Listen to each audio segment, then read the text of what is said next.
if you look at a lot of animal behavior science, animal behavior research, a lot of focus is on uh, how animals improve their status, improve their fitness, improve sort of grab more, are more greedy. So what we a lot of work on dominance and submission. I have example of two sets of dogs. One where we see competition. We do see competition in the natural world, but one where we see collaboration and cooperation. We do see that too. And sadly, that part of the discussion is left out. And the reason I brought fungi in, because fungi seem to do a lot of, seem to go against competitive principles. Now, from an evolutionary perspective, they have lasted so long that they should have perfected competition. Competition is about being greedy and taking more and more. But fungi share. This is so totally, it's going against what we think. We think that if you put a piece of food, they will take everything that they can and they will grow in their numbers. There is no reason for them to take a little and say enough, share. That doesn't make sense. Why would they do that? Why do they share so much? Why haven't they become the dominant species by just eating everything? Why? What does fungi have to do with dogs? Where is the connect? So let's look at a fungi society.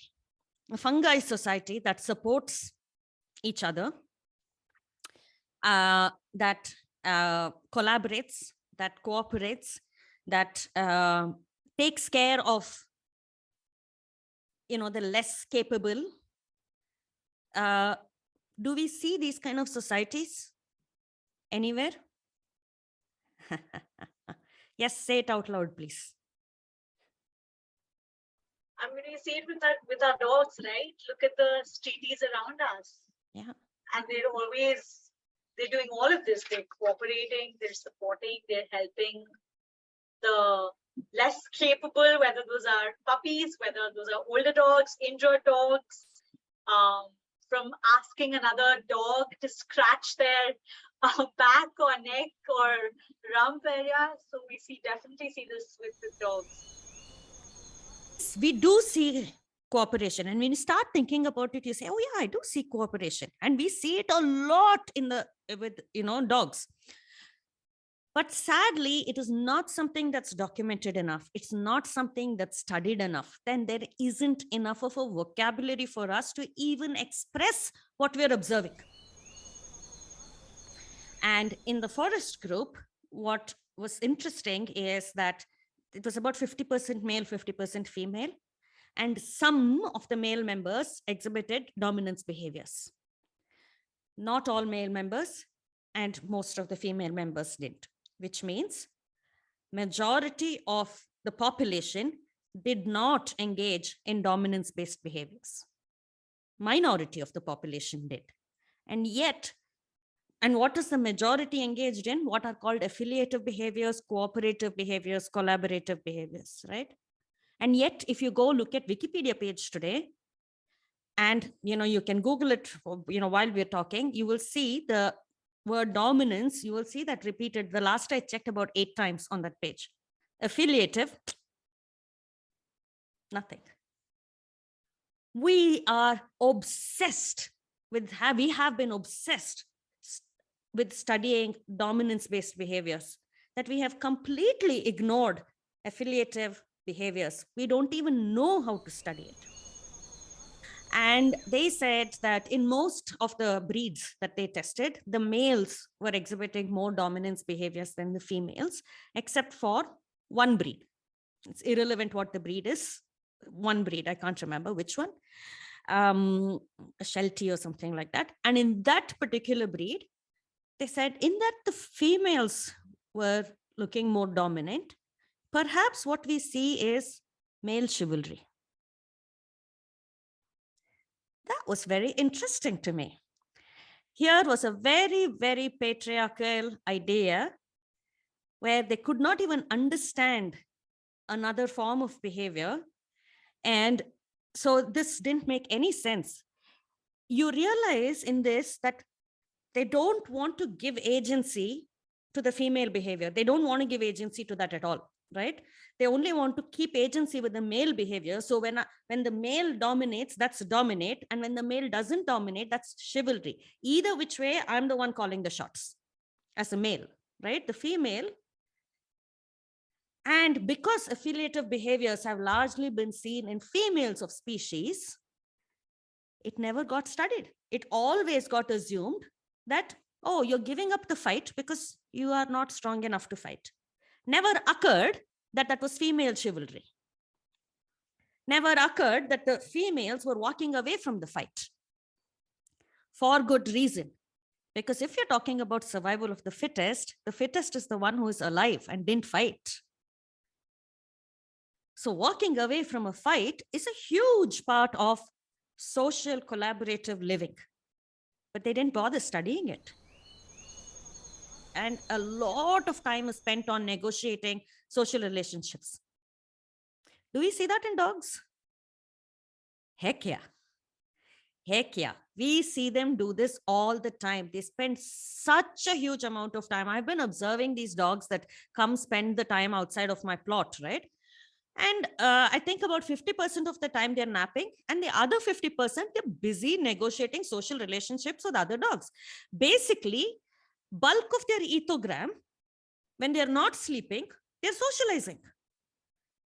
There's a small part where they're eating, or even that is a social activity for dogs, right? They usually go in pairs. They will go looking for food in pairs, and they eat together as well. They sleep together as well. So being social, being part of social groups is such an extraordinary part of their lives. They don't seem to get tired of each other at all. And plus on top of it, they layer in human beings. So it's a huge part of maintaining social relationships. And there's a lot of transactions that are not monetary, not resource based. So dogs will come, and we see this in dogs. Dogs, how many street dogs come, and it's okay if you don't have food, but petting is very important. So there are so many transactions where they're not increasing their resources. They're not necessarily consuming resources in any way. It's just social transactions, social capital. They're spending time in building relationships for what? For the sake of building relationships. Why does a street dog build a relationship with a passerby? I don't even know if you're going to come here tomorrow.